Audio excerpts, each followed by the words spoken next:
Hey, I'm Emily. Since I was little, Mom and Dad, who never got past high school, scraped together what little they could for my college fund. They worked their butts off, believing education was my ticket to a better life. I busted my tail in high school, also I wouldn't let their sacrifices go to waste. When I got my acceptance letter to study investment management at one of the top colleges, we all cried tears of joy. My college days were hectic, but exciting. I juggled classes and a part-time job tutoring to keep some cash in my pocket. That's how I met Mark. He was a year behind me, kinda struggling with the coursework, and ended up being assigned to me for extra help. "Look, I just don't get this stuff," he'd say, scratching his head and staring down at the finance books like they were written in another language. "You will," I told him. "Just break it down into smaller pieces. Don't try to swallow it whole." Mark was easygoing with a quick smile that made the late-night study sessions less of a grind. He appreciated my help, and we hit it off, chatting about everything from music to our favorite TV shows. It wasn't long before those study sessions turned into coffee outings, then movie nights. One night, we were both at a college party, laughing over cups of cheap beer. "You know, Em, I've always wondered why someone as smart as you hangs out with a dunce like me," he joked, nudging me with his elbow. "Guess I have a thing for lost causes," I shot back, elbowing him right back. We both laughed, and something about that night felt different. Maybe it was the buzz of the party, or just the right amount of beer, but I felt myself looking at him differently. We stumbled out of the party together, leaning on each other, half walking, half dancing down the street. "So, what do you say, Em? Wanna make this a regular thing?" Mark slurred, his words sloppy, but his eyes serious. I remember laughing, the sound loud in the quiet night. "Are you asking me out, Mark?" "Yeah, I guess I am," he said, and there was a challenge in his tone, like he dared me to say no. "All right, you've got yourself a deal," I replied, and we shook on it, sealing our goofy pact with a high five that turned into us holding hands as we walked.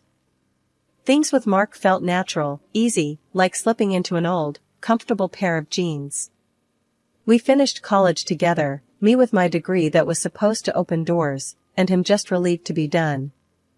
Our relationship wasn't just built on love, it was built on a deep friendship, the kind you don't find every day. After we tied the knot, things kicked off pretty well for me career-wise. I landed a killer job right out of college, thanks to my knack for numbers and a bit of hustle. The pay was good, the benefits even better. Mark, though, wasn't having the same luck. He bounced around job interviews like a pinball, each time coming home a bit more deflated than the last. One evening, I came home late to find him slouched on the couch, staring blankly at some job postings on his laptop. "Any luck today?" I asked, dropping my bag and kicking off my shoes.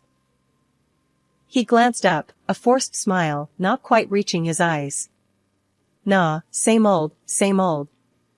I guess I'm too stupid." "Hey, don't talk like that.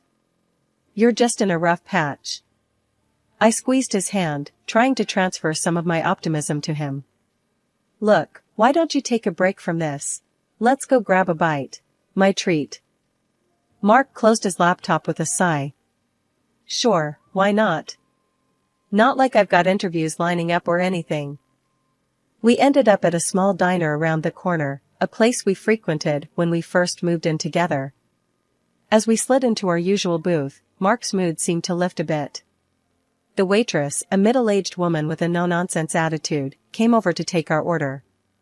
"The usual for you too?" she asked, popping her gum. Mark grinned. "Yeah, and keep the coffee coming, Judy. It's been one of those days." "Coming right up, hun," she shot back with a wink. While we waited for our food, I watched Mark play with the sugar packets, lining them up and knocking them down like dominoes. "You know, maybe this is a sign," he said suddenly. "Maybe I'm not cut out for these corporate gigs. Maybe I should think outside the box." I leaned in, curious. "Like what?" "I don't know, something hands-on, something real. Not just shuffling papers and pleasing bosses." "You'd be great at that," I said, meaning every word. You're good with people, Mark. Maybe something in sales? Mark chuckled, his eyes lighting up a bit. That might be a good idea. The conversation drifted as our food arrived, but I could tell something had sparked in Mark. For the first time in months, he seemed to consider the possibilities rather than dwell on the failures. It took a good while, but finally, he snagged a position. Not the dream job by any stretch, and the paycheck? Well, it was nearly half of what I was pulling in. I didn't mind the disparity, I was just glad he found something. But Mark, he took it hard. You could see it ate at him, being the one who brought less to the table. I just never thought I'd be the one being supported, he admitted one night, his voice low, almost drowned out by the hum of the microwave in our tiny kitchen. Hey, it's us against the bills, not you against me. I tried to reassure him, passing him a beer. We're a team, right? Yeah, a team, he echoed, but his half-smile didn't reach his eyes. Over time, though, he seemed to get used to the setup. The weight of paying rent, groceries, and everything in between fell on my shoulders, and I handled it without a fuss. I even splurged on him now and then, fancy gadgets, the kind of clothes he wouldn't buy for himself. Mark got cozy with this arrangement, real cozy. Started pointing out stuff in stores, saying, "Hey, that would look great on me, huh?" I laughed it off, clouded by love, thinking this was just playful banter between us. My colleagues at work saw it differently. "He's getting a bit too comfortable, don't you think?" they'd hint after I shared stories over lunch. I shrugged off their concerns, figuring they just didn't see the full picture of our marriage. "He's been through a rough patch, it's my turn to spoil him a bit," I'd defend him, keeping my tone light. Just when I thought we had our lives on a steady track, the unexpected whacked us upside the head. The investment firm where I was making waves suddenly crashed, bankrupt, out of the blue. I came home that day, my head spinning, papers from HR, clutched in my shaky hands. "Mark, you won't believe what happened," I said as soon as I walked through the door. I was met with the sight of him on the sofa, gaming controller in hand, mid-game. He paused his game and looked up, brows knitted. "What's up, babe?" "The company, they're done. Bankrupt. I'm jobless." He sat up straighter, the seriousness of the situation cutting through the usual homecoming chit-chat. "What? But you were just talking about a promotion last week." "Yeah, well, so much for that." I tossed the papers on the coffee table, a mix of severance info and legal jargon. "Everything's gone to hell, just like that." Mark set his controller down and came over to me, his expression a mix of concern and disbelief. "Emily, that's crazy. What are you gonna do?" I sank into the couch, the weight of the news anchoring me down. "I don't know. I need to start looking, I guess. But who's gonna hire someone from a tanked firm? It's like I've got the plague now." He rubbed my back, trying to be the rock I needed then. "You'll find something. You're brilliant. Any company would be lucky to have you." But weeks turned into months, and every interview ended with some version of "we'll be in touch," which really meant "don't hold your breath." The rejections piled up, slamming me with doubt and worry. One evening, after yet another "thanks, but no thanks," I vented to Mark over dinner. "It's like I'm toxic, Mark. Today, one guy actually said, 'Sorry, but we can't risk someone associated with that kind of failure.' As if I personally ran the company into the ground." Mark shook his head, stabbing at his food. "That's bull. They don't know what they're missing." "Yeah, well, apparently they think they're dodging a bullet," I muttered, pushing my own food around my plate. Then the bills started to grow, a monstrous pile that seemed to taunt us from the kitchen counter. Each envelope a reminder that my savings wouldn't last forever. Mark tried to pick up extra hours, but it wasn't enough to keep up. One night, as I was crunching numbers, trying to make sense of our dwindling finances, Mark came into the kitchen, a sheepish look on his face. "So, about the bills." I didn't even look up. "What about them?" He shuffled his feet, a sure sign he was nervous. "Well, it's just, I'm not pulling in much. Maybe we should cut back some more." Maybe we could move to a smaller place? Or sell the car? I stared at him, the reality of our situation washing over me in a cold wave. We're really in it, aren't we? Mark nodded, coming over to wrap his arms around me. We'll figure it out, Em. We always do. Weeks of fruitless job hunting ground me down, each day chipping away at my savings and hope. The money was running out fast, and Mark, who had grown used to a comfortable life, now shouldered all our bills. This shift brought out a side of him I'd never seen before. One night, he exploded. "You're just sitting around all day, doing nothing." "I'm out there busting my ass, and for what? To come home to a freeloader?" His words stung. Freeloader?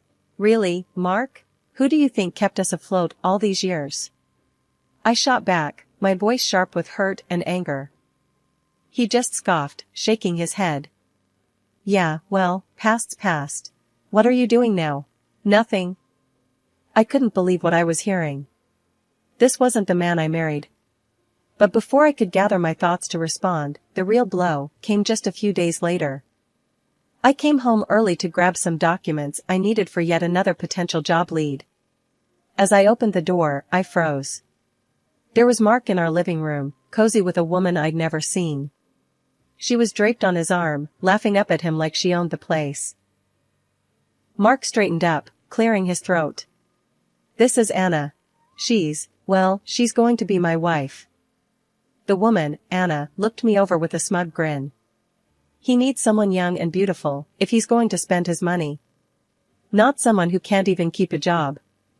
They laughed together, a sound that burned into my memory. I felt my heart shatter, rage and disbelief swirling into a toxic cloud in my chest. Then Mark did the unthinkable. He pulled out a stack of papers from behind him. "Here, divorce papers. I think it's time you moved on, Emily." Without saying another word, I took the papers. My hand shook as I signed them, each stroke of the pen severing the last ties I had to the man I once loved. I packed my things, my movements robotic. As I zipped up my suitcase, Mark and Anna didn't even pause their celebration. The contrast between their laughter and the tight, painful lump in my throat was too much. Walking out of that apartment, suitcase in hand, felt like stepping into a void. I had no job, no husband, and suddenly, no home. The morning after I left Mark, I woke up early, feeling displaced, but determined to start over. I had spent the night at a cheap motel, the kind where you pay cash and no one asks questions. I knew I needed a plan, fast.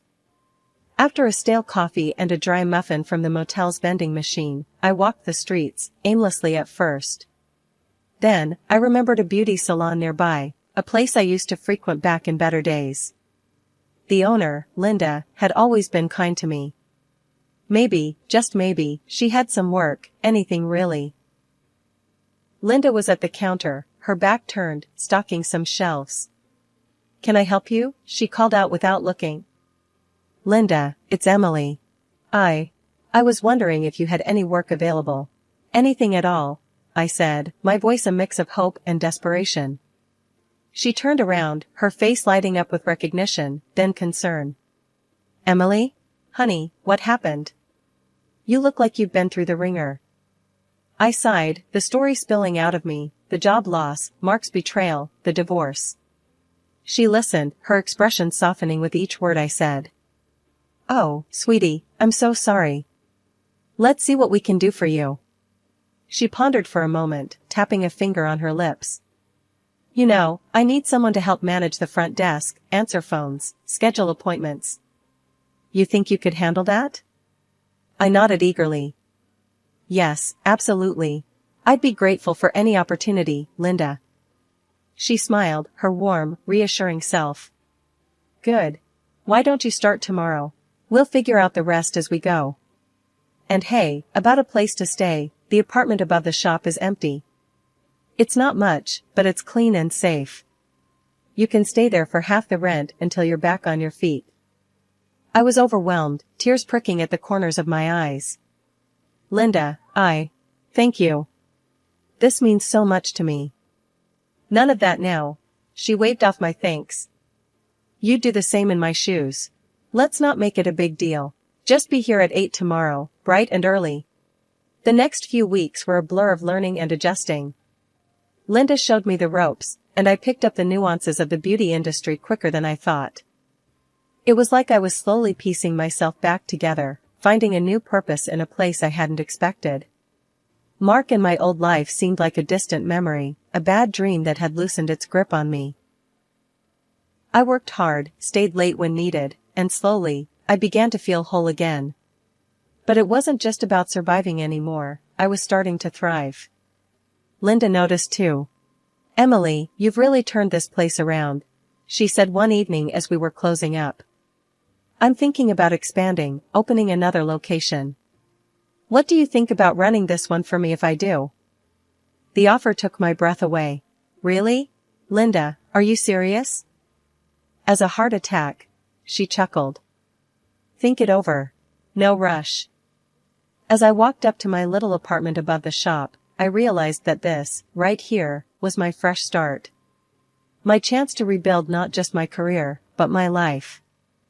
Running the beauty salon started to feel like second nature. Every day, I put in all I had, and Linda noticed. One morning, as we were gearing up for another busy day, she came in with her usual spark. "Morning, Em. How's our little empire doing?" Linda grinned, checking the schedule packed with appointments. "Booming," I replied, flipping through the day's bookings. "We might even need to think about hiring more hands soon." "That's what I like to hear," she said, clapping her hands with excitement. "Actually, that's kinda what I wanted to talk to you about today." "Oh? What's up?" I asked, curious about the tone in her voice. Linda motioned towards her office. "Let's step into my lair, for a sec." Once we were settled behind closed doors, Linda leaned forward, all business. "Look, Em, you've made this place shine. I've been thinking a lot about how we can grow, not just here, but really expand our reach." I felt a mix of nerves and excitement. "Are you talking about opening another location?" "Not just another salon, Em. I'm talking big. I'm planning a whole network of salons, and I want you in on it, not just as a manager, but as a co-owner. We'd split everything 50-50. Her words hit me like a wave. "Co-owner?" I echoed, the weight of the offer sinking in. "Yes," Linda nodded firmly. "I've seen what you can do, and I trust you. You're ready for this, and I want us to tackle it as partners. What do you say?" The possibility of stepping up like this was both thrilling and daunting. Wow, Linda. I'm honored. And yeah, a bit freaked out." Linda laughed, that hearty sound that always put me at ease. "Good. A little fear keeps you sharp. Think about it, but I'm serious. We could make a real go of this." We hashed out some preliminary ideas right there, brainstorming into the afternoon. The thought of co-owning a business was huge, but with Linda by my side, it felt possible. The next few weeks, I dove into preparations. Hiring, training new staff, and overseeing the salon operations became part of a larger plan. Our clients noticed the positive changes, and the buzz was infectious. Linda and I spent evenings at a local cafe, laptops open, plans sprawling across the table. We talked leases, decor, branding, every detail of our expansion. Finally, the day came to announce our plans to the staff. Everyone gathered around, excited and a bit anxious about the future. "Ladies and gentlemen," Linda started, her voice brimming with pride, "thanks to your hard work, and especially Emily's leadership, we're expanding. And Emily here isn't just going to be your boss. She's going to be my partner in this venture. We're in this together." The team cheered, and I felt a swell of pride and determination. This was my shot, our shot, to build something lasting. It had been 7 years since the divorce, and life had moved on. I was in one of my salons, chatting with Mrs. Peterson, an elderly client who loved getting her hair done here every month. We were laughing about something trivial when the door swung open, and there he was, my ex-husband, Mark, with Anna, the same woman he had left me for. I stiffened, but before I could say a word, Mark burst out laughing, loud enough for everyone in the salon to hear. Look at this, Emily has become just a simple hairdresser. What a waste of all that fancy education. Anna chimed in, her voice dripping with disdain. Yeah, what a total loser. Guess the high-flying job didn't work out, huh? The room fell silent, the air thick with tension. I felt every eye in the place on me, waiting to see how I'd respond. But before I could gather my thoughts, Mrs. Peterson stood up from her chair, her cape still draped around her. She pointed a manicured finger at them, her voice sharp as a tack. You two ought to shut your mouths. This woman here, she waved her hand at me, owns not only this salon, but a whole chain of them. She was just named one of the most successful young entrepreneurs in the country. Mark's laughter died in his throat. He looked like he'd been slapped. Anna's face went from mocking to shocked in an instant. And another thing, Mrs. Peterson continued, her eyes narrowing. I live next door to you clowns. Mark, you're hardly ever sober, and you get fired from your job so often it's a wonder you have any work at all. Mark's face turned beet red, from embarrassment or anger, I couldn't tell. He grabbed Anna's arm, muttering something under his breath about leaving. As they headed towards the door, Anna suddenly whirled around and stormed back in, Mark trailing helplessly behind her. I want my hair done here, and I want you to do it, Emily, Anna declared, standing defiantly in the middle of the salon. Her voice was loud, her tone brazen, as if challenging me directly. I raised an eyebrow, taking in her audacious demand. Sure, I can do that. It'll be $250 for a cut and style with me. Her confidence wavered, her eyes widening at the quote. What? I'm not going to spend a quarter of my salary on some hairstyle. Mark, looking defeated and embarrassed, tried to pull her away again. Come on, Anna, let's just go. They left for good this time, with Anna still muttering under her breath about the prices. I watched through the window as they got into an old car that looked like it had seen better days. As the days turned into weeks, the incident with Mark became just another story that added to the rich tapestry of my life's unexpected turns. The salons were thriving, and with each passing day, I found more reasons to look forward with optimism rather than backward with any regret.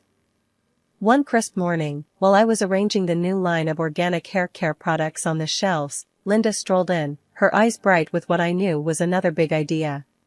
I've been thinking about how we can expand our brand. What do you think about starting a training academy right here in the salon? We could teach the next generation of stylists, pass on what we've learned. I paused, considering the idea. It was bold, like most of Linda's ideas, but it made sense. That sounds amazing. We've got the space, and it could really set us apart from the competition, I replied, my mind already racing with the possibilities. Exactly my thought. Linda clapped her hands, her enthusiasm infectious. And I want you to lead this project, Em. You've got the knack for this, and I trust your judgment completely. The idea of leading such a significant new venture was both thrilling and daunting, but I felt ready for the challenge. I'd love to, Linda. Really, it means a lot that you trust me with this.